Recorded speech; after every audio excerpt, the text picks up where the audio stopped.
Good evening and welcome to the Spirit of Cricket Sock TV and the Spot on Hose and Fittings Clubhouse on this amazing Monday. And welcome back to the Clubhouse after a short break. And I'm your host, Anthony Telfer, and it's an absolute pleasure to bring you the edition number 111.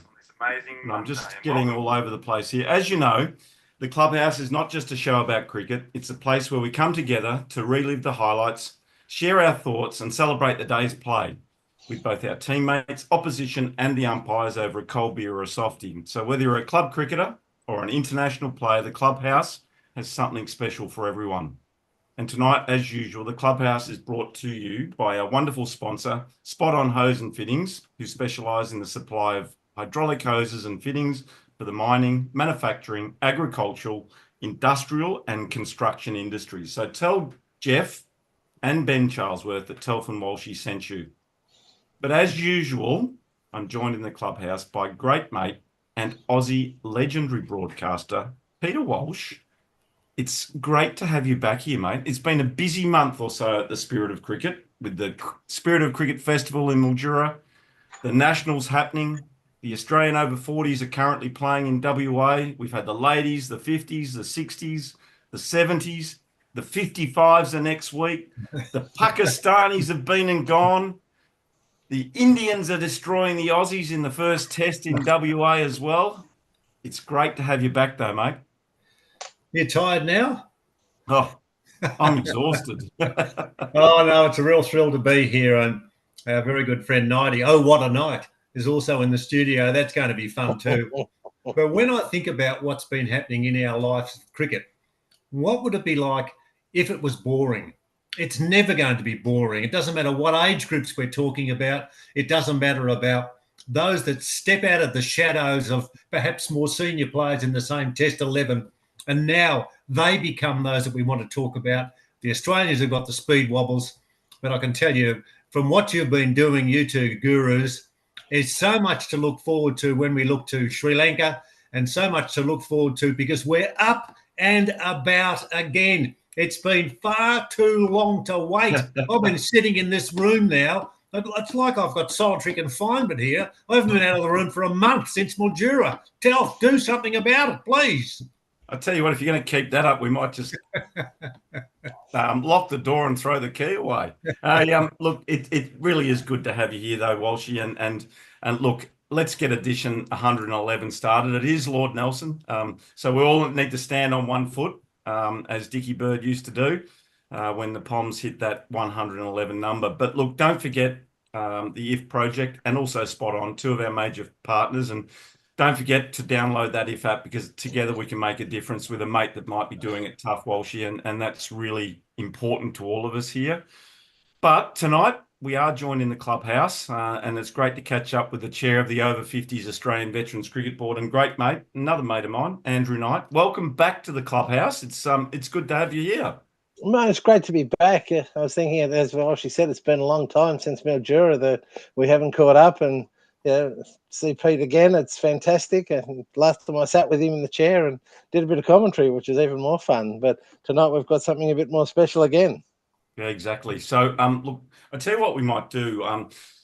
We are here tonight to announce the Australian squad, which is really exciting. I've got goosebumps on the back of my shoulder as I say that, to announce the Aussie team that's going to go to Sri Lanka and represent Australia at the World Cup. But I thought what we might do tonight is, rather than just announce the squad, maybe give a little bit of background from the VCA's point of view and what that plan was and what's been happening since our disappointing performance in the World Cup in South Africa. And I might just throw over to you, Nighty, to maybe talk about the processes that the board went through after South Africa. And we'll start with that and we'll take everyone on that journey to show, I guess, the extent as to where we've arrived to tonight when we announce that squad. Yeah, thanks, Telf. Look, as we know, and I'm not going to go back over too much, that sort of thing. We had a disappointing campaign in Cape Town in 2023. So we thought, well, something's changed. We were either not ready, we were not prepared, we didn't prepare our players. We didn't really know well, you know, what happened? Look, I've said it as well. We got close in a couple of games, and if a couple of games went our way, it might have been a different story. But you know what? It didn't. So, you know, after the 2023 World Cup, the board decided to do a complete review. We spoke to players about what we could do differently. We spoke to the officials that were on that tour, what we could do different. We spoke to members of the IMC who had looked at the Australian performance, what they thought we could do differently in terms of our preparation. Every single aspect was left unturned. We took the guys to Fremantle or Perth for a few days to prepare. You know. But then we put all those key findings together, and we used our over 40s who went back to Cape Town for the over 40s World Cup as a bit of a guinea pig with some of those ideas. You know, play a couple of lead-up games in the country, not a training camp prior. Just, you know, some little things different. Makes up of squads, what we thought we might need. How long they needed to prepare. All of the things you say, well, why didn't you do that before? Well, you know, everyone's quite new to this game too, and you don't know how far the international game moves between World Cups. We thought we had a great squad from the World Cup the previous time around, and we thought we had it really well prepared. We were left behind. The game had moved on, and we hadn't moved on. So we thought, all right, we've got to do something a bit different. So, you know, we set out an 18-month plan, I suppose is the best way to put it. Originally, it was going to be in November around this time. And then it got moved back due to, you know, weather and other constraints, which was even better for us because it allowed us to put in a really rigorous, and I've got to thank the players involved because, you know, players have supported us so well on different events. You know, we started really with the Nationals last year in Melbourne. You know, there was a good look at what happened there. We put 5 selectors in place early, and then, you know, not long after that, we'd only ever had 3 before. We then started with a tour to New Zealand, where we were in a quad series with the USA and New Zealand, and we even played a game or so against the Spirit of Cricket 11, who happened to be over there to prepare us for the tournament we were going into there. You know, we lost that first game on our tour to the USA, who showed us another way to play. We played a couple of T20 or the next day against the Spirit of Cricket side. Then we went into the quad series with New Zealand A, and the USA. We changed our game plan. We changed the way in which we played. And those that were there said, you know, wow, this Australian side's come to play. And, you know, we ended up undefeated in that tournament. I tell you what I'm going to do, Nighty. I'm going to stop you there, and I'm going to let Walshy ask a couple of questions about that period of it. Otherwise, you'll sit here and talk all night. And we want to get some engagement with our audience, if that's okay. I know you're on a roll. I'll bring you back to that role in a minute. Andrew, the first thing I'm really fascinated about is the expectations of an Australian team going into any tournament, because we're renowned for being a strong cricket nation, and I'm not going to break it down into age groups, but when you talk cricket, you talk Australia. You don't talk the US of A, or you don't talk about sides that don't play a lot of the cricket. Do you think we fell shy of expectations in the tournaments you're talking about? And could that have been a little bit of overconfidence going in there with the thought that we had the best squad available? No, I don't think it was overconfidence, Walshy. I think, you know, we suffered a bit from, you know, this was our first tournament back after 2 years not playing cricket, basically, with COVID. And so, look, we only really got one look at the players, and that was the national championships in Adelaide in 2022. So, you know, the selectors had a really tough job to try to come up with the 17 or 16 players to go to South Africa based on one limited tournament. And, you know, people can come out of the box and have a great tournament, and, you know, great if they do. And, you know, and they've had to, some of those guys got picked, and you know, whether we left some better players behind who didn't have a great tournament, we'll never know. Yeah, fair enough. Well, just on that, do you get prospective players who knock on your door and they say, I'm, as of next year, eligible to move into a different age group? I want to play. Does that happen? Or do you, with the small amount of people that can be helping you test out where the water is around Australia? Do you have to go and find them, or do they find themselves? Look, we've got a bit of both. There's a National 40s Championship over in Perth at the moment. And, there's some people over there already watching some of the players. There's one of our selection panel over in Western Australia at the moment from the over 50 selectors. He's over there as well. I got a message from a selector today say he was watching another guy who we know turns 50 next year. So, you already start, because we've now got this, and I hate using the term pathway, we've now got this group of people coming through who are wanting to be involved in the next level. They're letting us know, and the states are letting us know who's coming through and who we should be looking at, for the next year and beyond.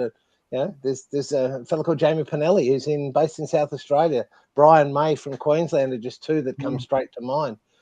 These guys are already on the radar moving forward, and we'll talk about another guy who's come through maybe a little bit later on, who's come through who came through from 40s 18 months ago. So there has to be that progression coming through of the younger, fitter, faster guys.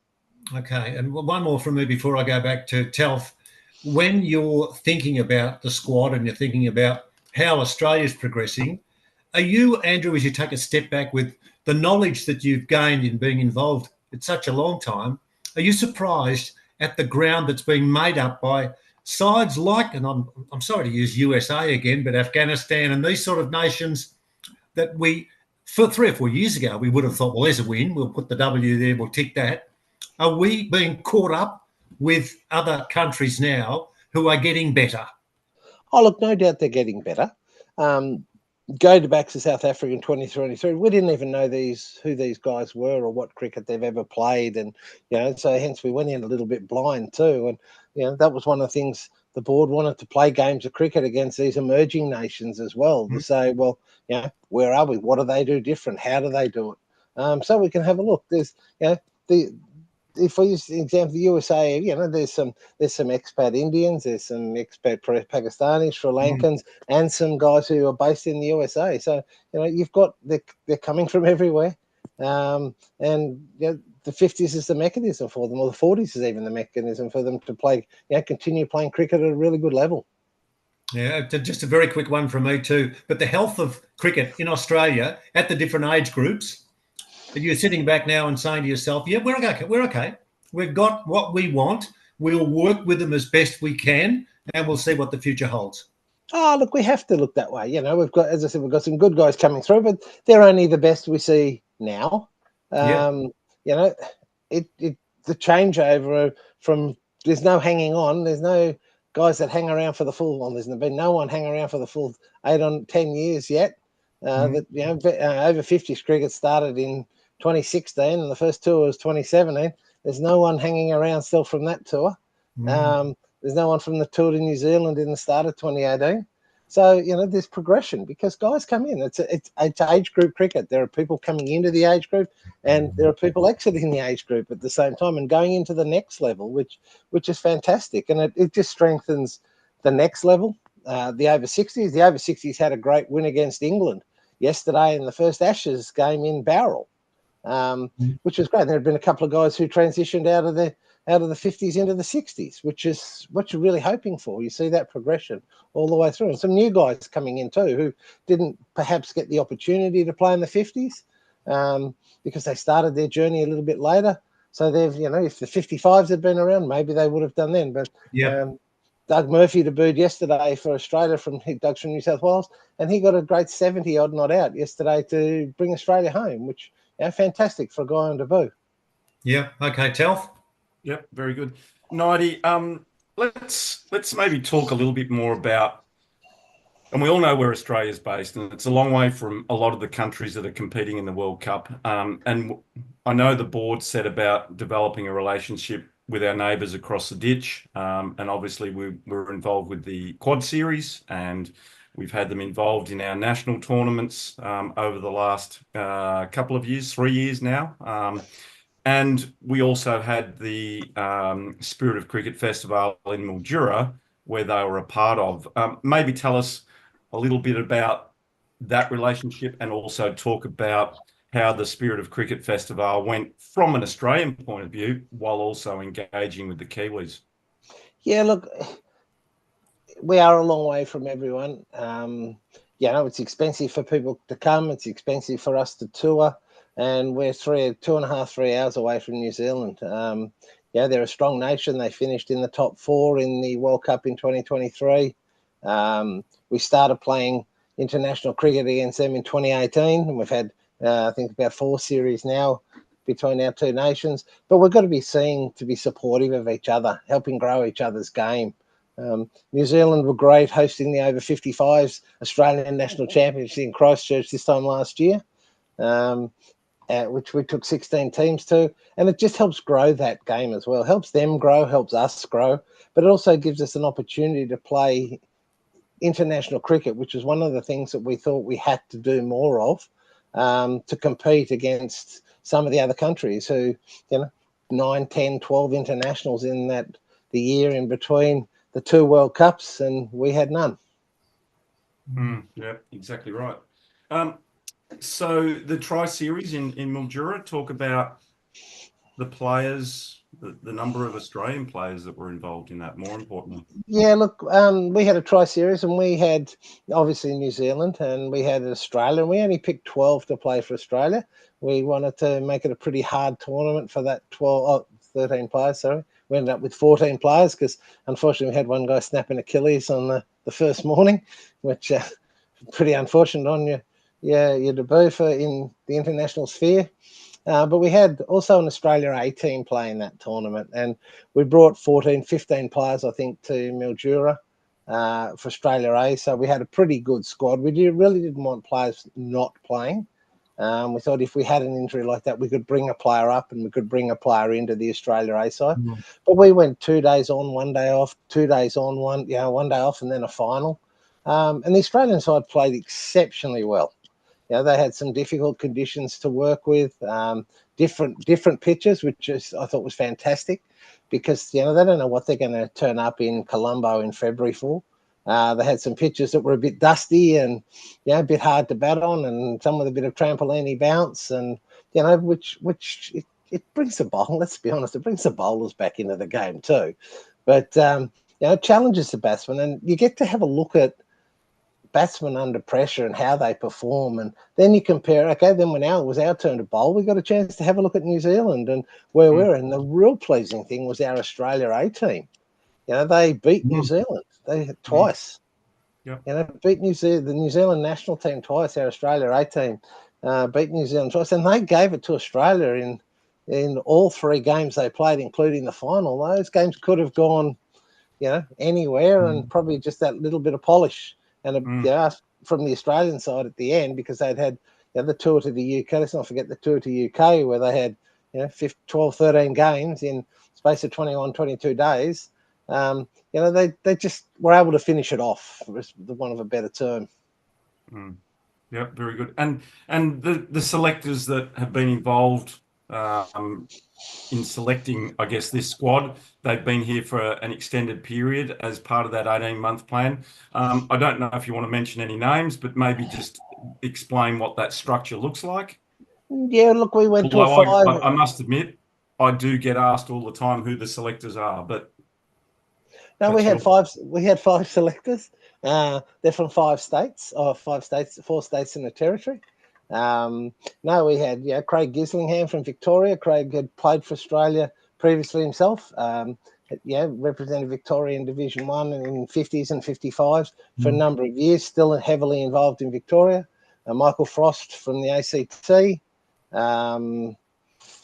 Tony Wilson from New South Wales, and Tony's also a national selector for the over 40s. So we've got a really good link to those guys coming through from the 40s into the 50s.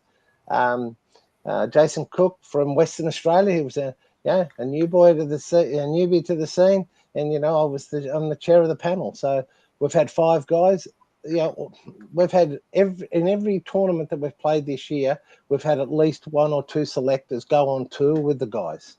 So they've been able to have a look at the international scene, which some of them hadn't experienced before. They get to see how players are on tour. They had to see, what's required, and that's often a big part in what goes on when putting a side together. But then they're also at the national championships as well.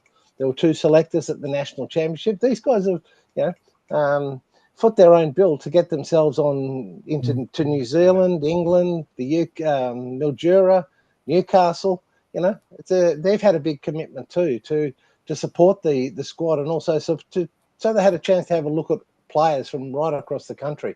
We get into a selection meeting. There's no states mentioned. Everyone takes off a state hat. It's people and positions.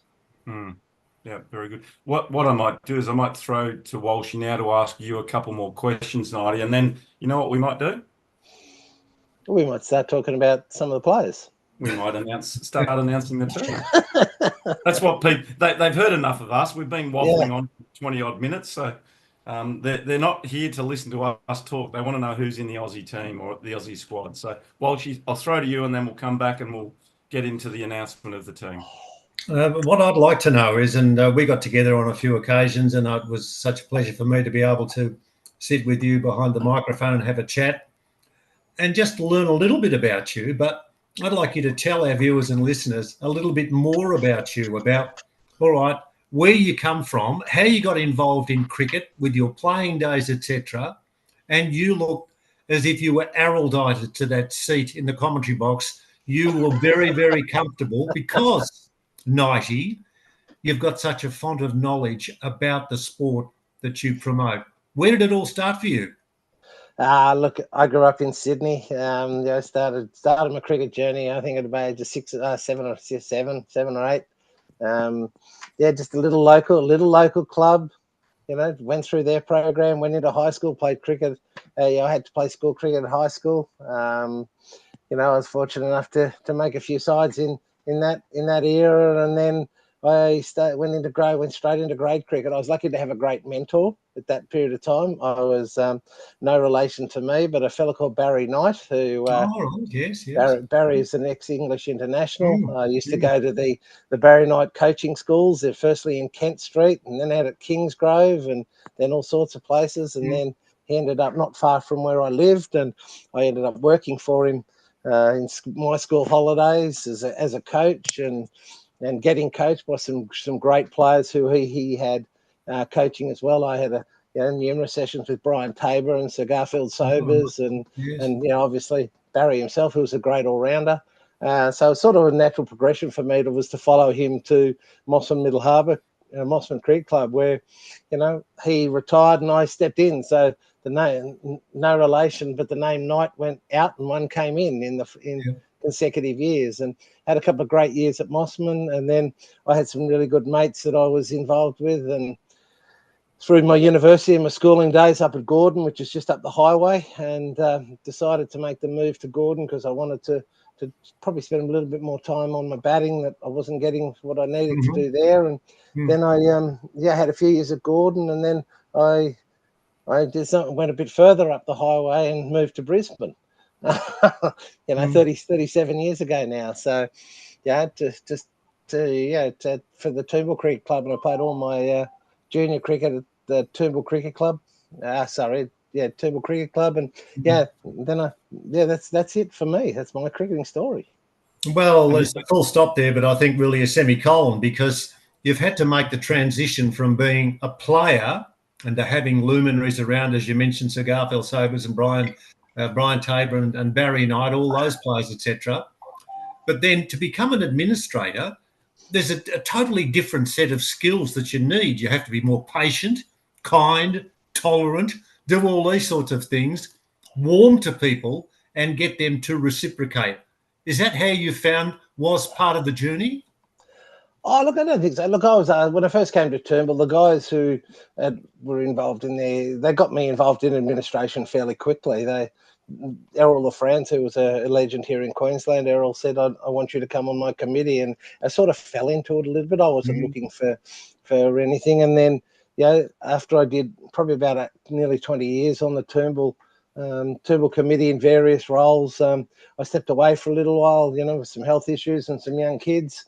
And then got back into it again when my kids got old enough, and I came into the junior ranks. And then this thing called veterans cricket just started, and I sort of became the Queensland organizer for a fair while, and then onto the board, and we started a board, and the rest sort of snowballed on from there. And, we're in a pretty good place at the moment, I think, across the board with veterans cricket.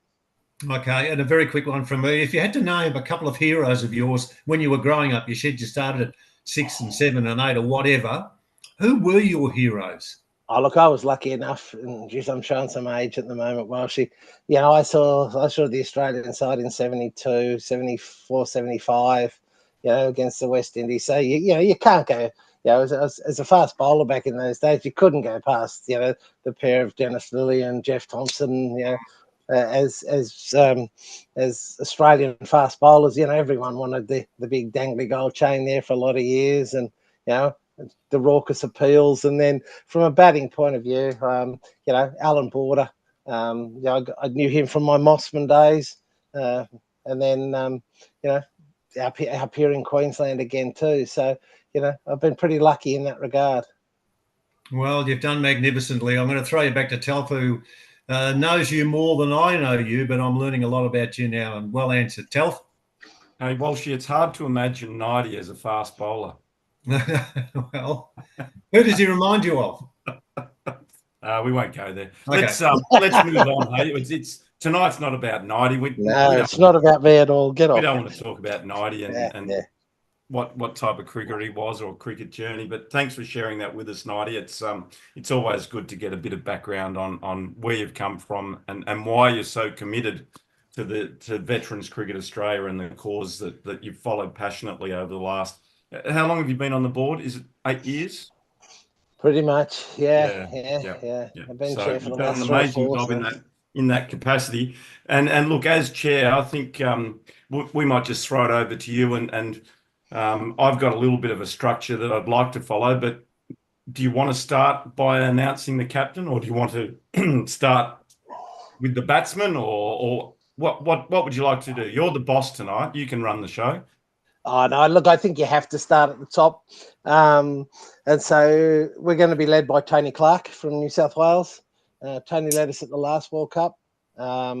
His captaincy this year has been phenomenal. We've won 18 out of 22 games that we've played. And a lot of that comes down to the different styles we've engaged, the different things that we've put in place. I think he'll do a fantastic job in this World Cup, knowing how much better we are prepared. Yep. And I see that he's potentially fit too, so he could also add some bowling depth when and if required.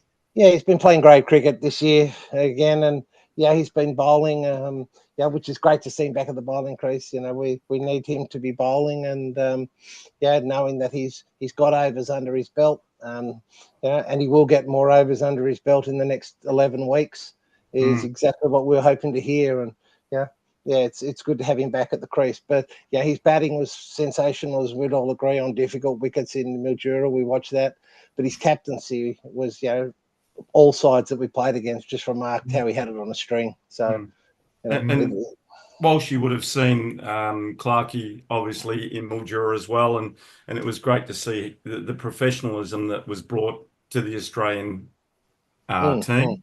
But more importantly, to see the guys rally around behind him as he took charge of that team in Mildura. A very much respected person. When you saw him on the field, he didn't walk around and throw orders everywhere. He might have murmured to a close infieldsman or to a bowler. He might have passed on a message, but you knew that he had the skills to be a communicator, and he showed that. No level of antagonistic behaviour if someone was stepping over the lines, etc.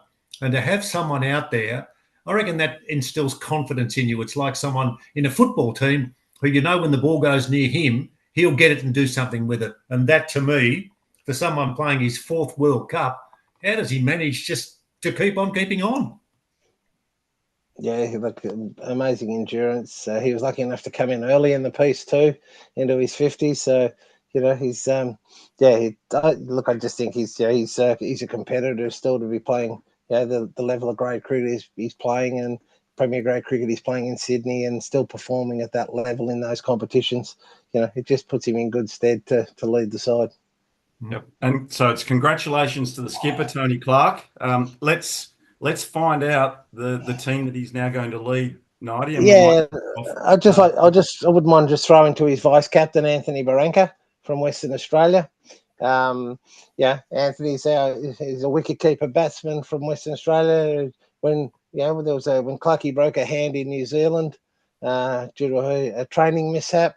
Fuzz did a great job both behind the sticks and leading the side, and continuing the leadership with leading the side on game day. So we've got a more than capable backup. He'll do a fantastic job both behind the captain and behind the stumps as well, and if called on with the bat as well.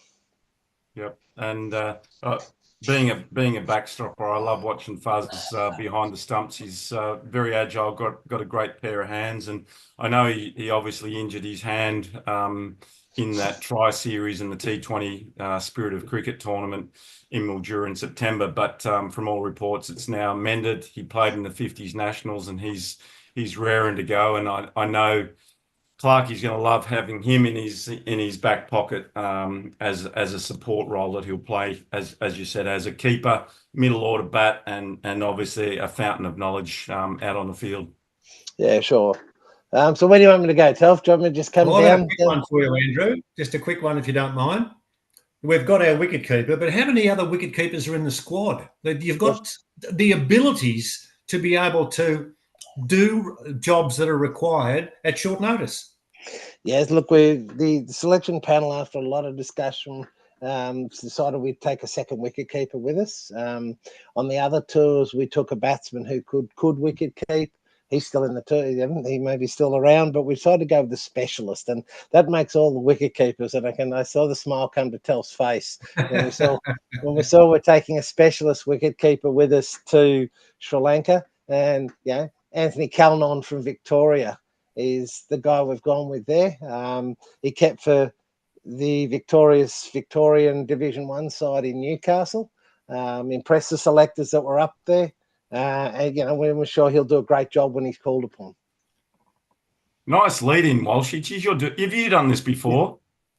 Look, I just am fascinated by the way that everybody who is involved in this game, when they step out onto any playing field, there's no whinging about, oh, look, it's a bit sticky and short of a length, the ball might fizz past and hit you on the snorkel. It's all about, let's start the game, let's play it at full throttle, and afterwards, let's sit next to each other and talk about it. And, you could not have got a better way than, and it's for you here, Telf, the spirit of cricket. There's so many instances that we could talk about, and it's the spirit of cricket that stands tall. Wonderful. Well said again, Walshy. Nighty, keep going with that top order. I'm intrigued to have a closer look at that. Yeah, sure. Steve Mace from New South Wales. He's a marvellous opening bat. I think he's still ranked number one in world cricket in the official rankings of veterans cricket.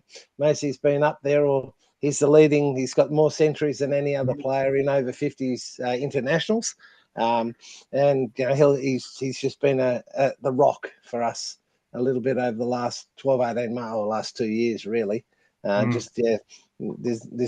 think I mentioned to you, Peter, in Mildura, I was expecting 100 out of him, because I think he hasn't gone a tournament yet without one. But unfortunately, he didn't quite get it this time around, which means I know Macy will be prime for runs come February. Exactly. And his opening partner, I guess? Well, yeah, look, there's a few that can, but, we've got Tony Daly from Tasmania. Tony's came to prominence last year. He came to England with us, and toured England, and he and Macy in one of the county games had an opening stand of over 200, where they both peeled off centuries. So, he just showed the class. He's played first class cricket for Tasmania, and we're really expecting some pretty good things from him on this tour. Keep going. Well done, Tony Daly and Macy. Let's keep powering through that top order. Keep powering down the order. Chris Holding from Queensland. He's a stylish number 3 in the pure sense of the word. He commands the wicket when he goes out there. I think you said to me after you saw him in New Zealand, just people thought that he just looked like he needed to be there. Accumulator of runs, hates giving his wicket away. A good field with a rocket arm, and can bowl some pretty handy mediums if we need it too. But he's there to bat, and we need him to score runs. We've got Andrew Kratzman, also from Queensland. Kratz has probably been the form batsman in world cricket over the last 9 or 10 months. Has a 360-degree game. Plays some shots you just don't think a 50-year-old should be able to play. But his batting, he's got different gears he can go through. And if those that saw him in New Zealand, some of the innings he played there, he just upped the ante with 10 overs to go, and wow, it was pretty incredible to watch. Now, just on that one, if you don't mind, Andrew and Anthony, I called you Anthony instead of Telf again. What we use is different expressions in different sports. Now, you said the 360. I know where you're at, but there might be some that are thinking, what's he on about? When you say that, is that the complete combination of every skill that Andrew Kratzman has? And if so, talk us what the 360 actually means. Yeah, look, he hits, if you think about it, he can hit to all parts of the ground. He'll play reverse sweeps fine. He'll play sweep shots fine. He'll step inside and put it over keepers' heads. He can, whilst he's a very conventional batsman, he's also got the unorthodox about him as well. So really, I'm talking angles in that. He can hit to all parts of the ground, and 360 degree on the circle. Yep, that's where if his wagon wheel gets done, I would almost expect it to be complete. And I can vouch for that, having played a game against him in New Zealand when the Spirit of Cricket tour team toured New Zealand, and I was keeping at the time, and I moved the fielder because I saw him look to a gap, and I thought one step ahead of the guy here, so I moved the fielder to where he was looking, and then the very next ball he hit the ball into the gap that I'd just created. So he has the ability and the uncanny knack to be able to hit the gaps, and he knows where those gaps are. So he's going to be an absolute bonus for the Australian team in Sri Lanka in February. Yeah, he's a power hitter too. As I said, he's got another gear. He can clear the boundary. He's a big, strong guy, and he'll be pretty interesting to watch, I think. One of our debutants and for this trip. This will make Walshy's day, I think. Yeah, Ash Hardy from New South Wales. Ash played for the Australian over 40s only 18 months ago. So, we're looking at we mentioned about guys coming through. Ash, Ash's name came up in, as one to watch. We were fortunate enough to get to watch him at closer quarters in Mildura in the Spirit of Cricket Festival. He just batted the house down in the games down there, and he's an exceptional fieldsman. His running between wickets was superb. You couldn't fault his overall game. Bowled a couple of handy offies too, but I think we're pretty right in that area with this crew. But it's just another string to his bow. But Ash is one of those guys that can step it up when it needs to. He can cover for the guys at the top of the order as well if we need that as well at any stage. He's going to add some real depth to that batting lineup. And he seems like he's a very popular person out there too. When he's in the field, he's injecting enthusiasm and clapping, getting his teammates involved, etc., and that's infectious. Yeah, it is. And it's important to have those guys, and especially over a long tour. This is a 25-day tour they're embarking on. You need those guys who have that infectiousness about them. You need them to be leading. Probably the next one to go through is Andrew Sharp. And Sharp is the Victorian captain. He's a left-hand bat. Has been known to do all sorts of things for this side over the last 12 months. He even kept wickets in a few games when we needed him to, and bowled a few off spinners in a few other games. But his primary role in this side is to bat, and to have that left-hander, in the middle to late order. He's been picked as that 5, 6, 7 type role that can get on with the game and can try to win you the game or set up a great total in the last 10, 15 overs. But can bat long. Again, in the tour of the UK, he scored a great 100 in one of the internationals over there. So yeah, look, he's he's really earned his spot, and also being the Victorian captain at the Nationals, they won the national championship. So we've got some backups to Clarkie and Fuzz if we need. We need some games. We've got a leader, another leader in this. We've got a few leaders in the squad, but he's a proven one. Mm. Keep going with those all-rounders, I think. Well, keep going. The next all-rounder really is Damien Meek from Queensland, from North Queensland, in beautiful sunny Townsville. Meek is an excitement machine on and off the park. Very popular. Very popular player. Can win you the game with both bat and ball. He's exceptional fieldsman. He's athletic. He's got a rocket for an arm. Bowled really well in the national championships again. I think he was the third leading wicket taker in the Nationals this year. But it's just his all-round game. He wins you. He can win game. He's a game turner. Powerful hitter. Very correct in how he goes about it, but a very powerful hitter.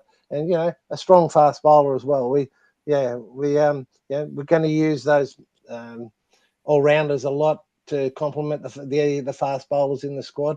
And Miki was seen to be the best guy to do the job. How fast can you bowl? No, reasonably sharp. I've never had the pleasure of putting him on a go. I'd say he probably bowled a lot faster when he was younger. Yeah. No, but he works really hard on his game and his fitness, and even speaking to him this week about his training regime to get ready for Colombo. He's putting in the hard yards early. Hey, let's change tack and let's have a look at the bowlers, but let's maybe spend a little bit more time on our spinners. I think they're going to have a massive impact over in Sri Lanka. And look, I've never been to Sri Lanka before, but I'm going to assume that the pitches are going to be conducive to spin, but who knows until we get there. Yeah, Telf, that was one of the reasons why we decided to go with the second full-time wicket keeper too, because we've gone with 4 spinners in our squad of 17, 4 quality spinners. Simon Waddington from New South Wales. Simon's a left-arm orthodox spinner. He's an incredibly athletic fieldsman. Some of the catches he took in the Spirit of Cricket Festival, which is unbelievable. But he's also, he's a run-out king. At one stage on tour, he was having a run-out a game sort of thing. Saves runs in the field, can score some handy runs. But he was player of the tournament. He won the shield that we play for, as voted by the umpires as the best in tournament for the Sterling Hammond Cup. So when we play against New Zealand, so he had a really good tournament, and he's tall, he gets bounce, so it's a little bit different to a lot of the skitters we might see from some other countries. So we're hoping to hear something a little bit different. Then we've got three other spinners. Grant Dew from Victoria. Dew is an off spinner. He's more your traditional type off spinner. He likes to give the ball a little bit of air. He's a very handy bat as well. He batted for number 3 for Victoria in the national championship final when there was an injury to some other players, and he got a half century in that too. So we're going to bat very deep. But but Dewey's been around about the squad, around the scene for a couple of years now. We just missed out on the tour to South Africa back in 2023, but just keeps bowling really, really well. Then we've got Glenn Giddings from New South Wales, another off-spinner, all-rounder type player. Very different in his trajectory to the other 2.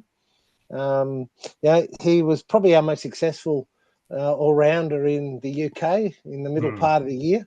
He had a great tour in the UK. Bowled and batted exceptionally well. And he didn't get to play in the festival in Mildura just due to work commitments, and that's the nature of this sort of cricket. Some players miss, some players are available due to work and family commitments. But Glenn did a great job for us over there, and again, all-rounder, adds value. He has some good late order hitting, and but he's there mainly for his spin bowling. And then Stephen Gollan.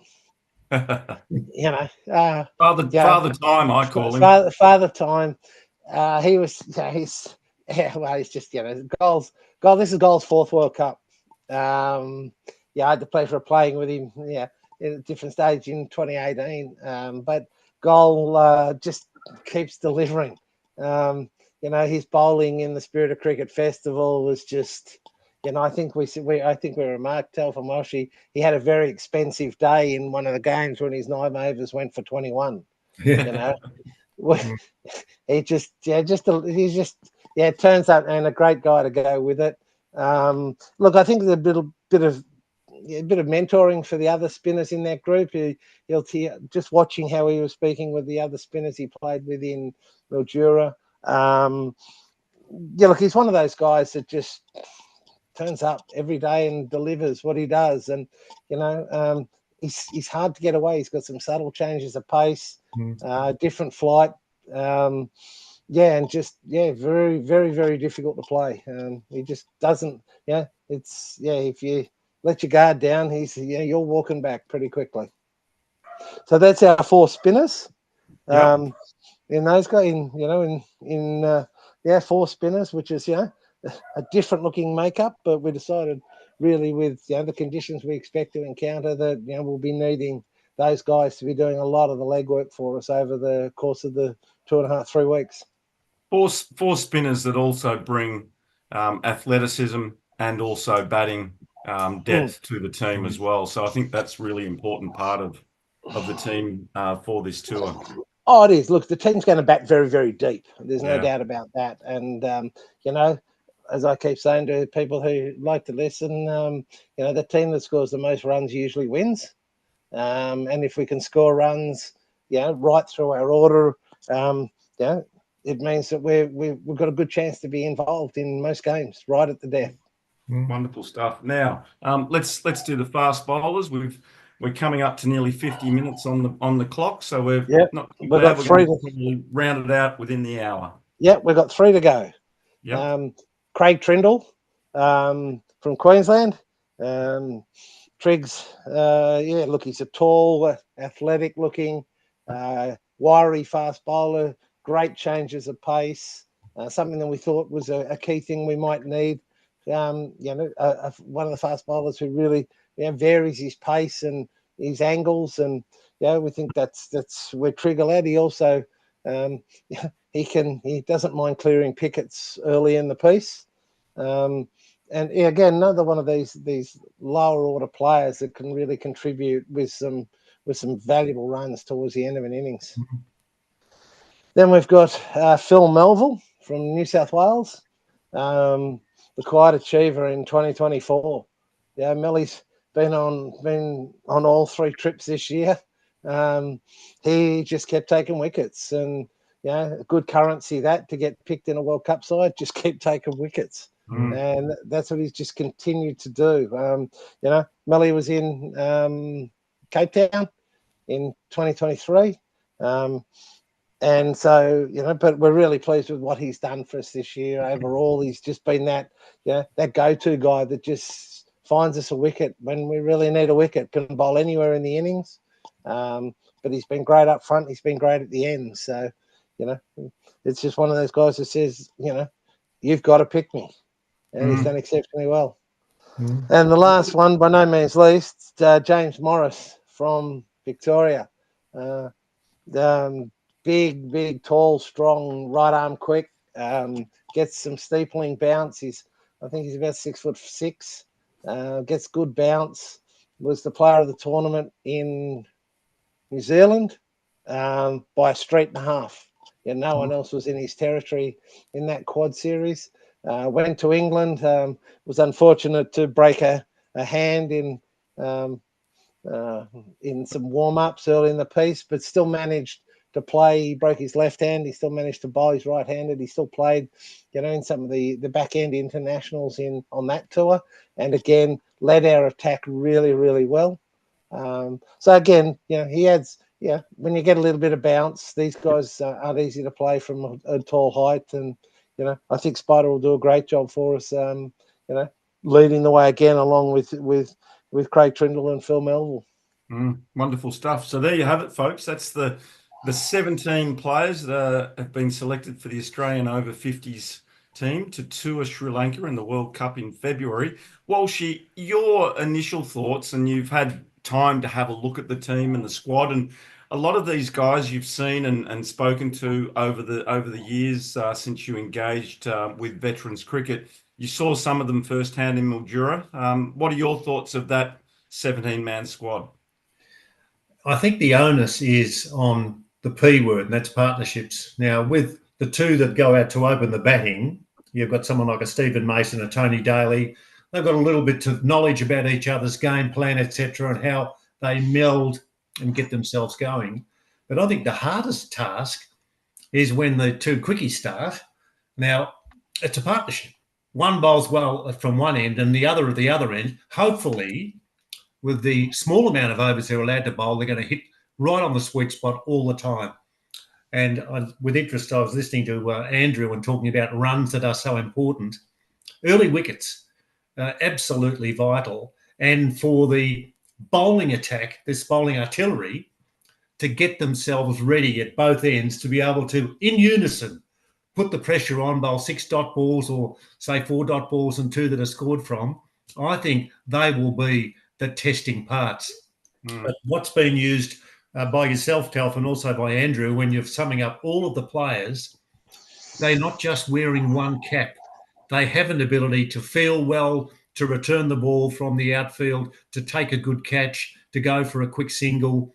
The two wicket keepers are smart and deft behind the stumps, and I don't know whether there'll be lights on the bails over there in Colombo, but they'll be flying in the air. Everybody has got a different talent, and it's a matter now of getting that talent on the field and producing the goods in 25 days of absolute mayhem to see who's going to be the best team.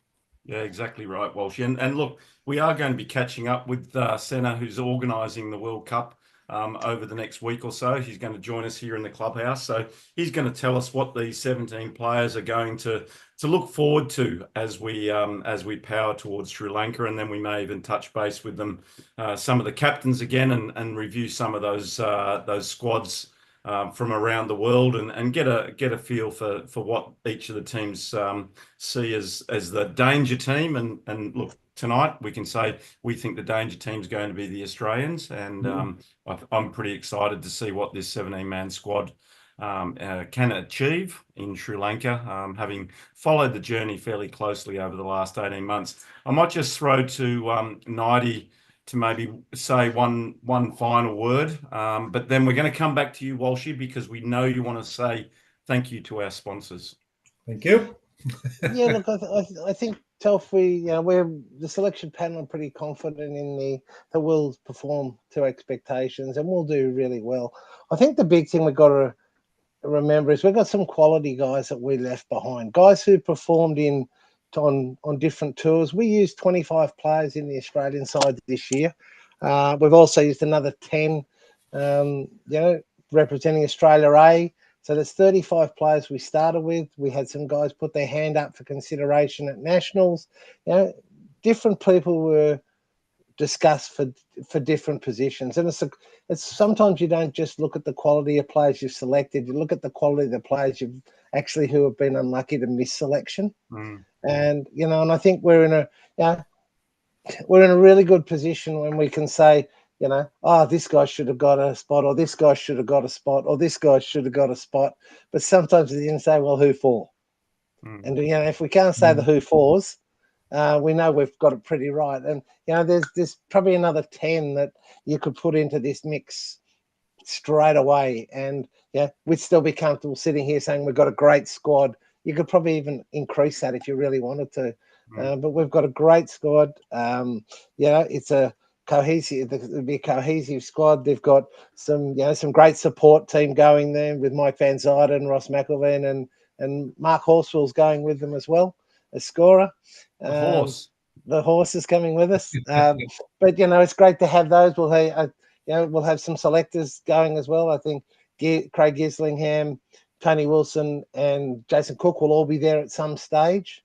So again, we're not just, we're looking to the moving forward.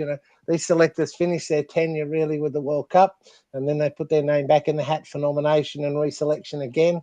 But they've committed to the program, and it's been a massive effort by a lot of people to get this together. And I'm really looking forward to see where we go from here. Yeah, no, wonderful stuff. Well said, Nighty. And I do want to say a massive thank you to the selectors who have put their heart and soul into selecting this Australian squad. As you mentioned earlier, it has come out of their own pocket, and at times it's been an expensive trip, an expensive pocket. The UK tour was an example of that, and for those guys to represent the board, which is what they did, and all of the players around Australia, I thank you for the job that they've done in selecting this squad, this 17-man squad that's going to go to Sri Lanka. So well done to you. Congratulations to all of the 17 players that have been selected and got the right to wear that baggy green at the World Cup in Sri Lanka in 2025. Walshy, I'm going to throw to you to thank our sponsor, and then we might wrap it up, and then I'll do a final wrap before we go. And Telf, don't think you're going to sneak past without myself and the Night Brigade saying happy 60th. The birthday boy, it crept past. You thought that you wouldn't be recognised, and you were wrong.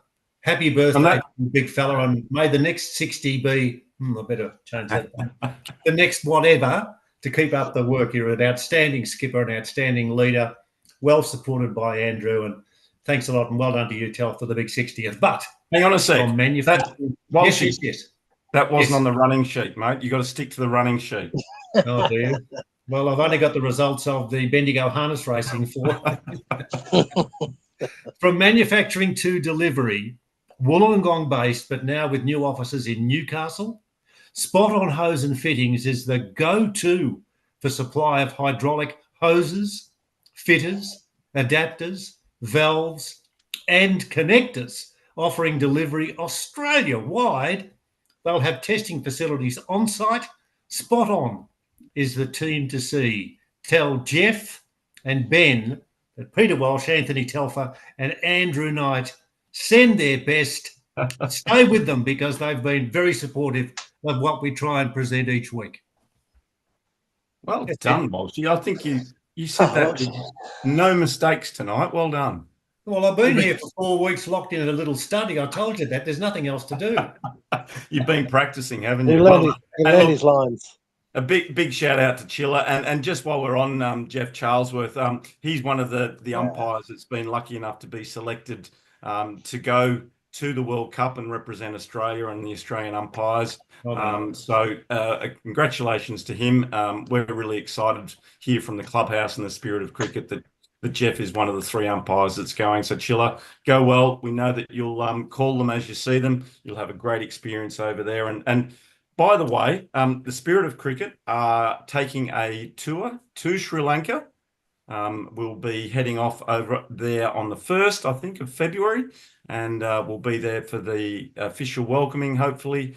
And also we're going to spend a day at the Gaul Test match, I think the 2nd Test match in Gaul, and we're going to play 5 games. Hopefully one of those will be against the Australian team in a warm-up, and we're going to be playing the Colombo 11 and a couple of other local teams while we're over there. So watch this space. It's going to be a great tour. The itinerary and the costings, etc., will be shared on socials over the next few days. And we're really looking forward to being a part of it. It'll be my first official World Cup. We'll be there for the first part of that World Cup, and looking forward to catching up with lots of friends that we've made along the way here at the Spirit of Cricket. So thank you to all of those people who've been tuning in tonight. I think we at one stage had about 65 people watching us on SOC TV on YouTube, but I'm sure those numbers will go through the roof over the next 24 hours as this gets shared far and wide, not just here in Australia, but right around the world. So Nighty, for you, thank you to you and your board for your commitment to sending a team to the World Cup in Sri Lanka. And also to Walshy, thank you once again for joining us. It's good to have you back here in the clubhouse. It's great to be bringing the clubhouse to everyone again. So until next time, we say farewell and good night. Thanks, Andrew. Thanks, Telf. Thanks, Thanks, Telf. Telf. Thanks, Walshy.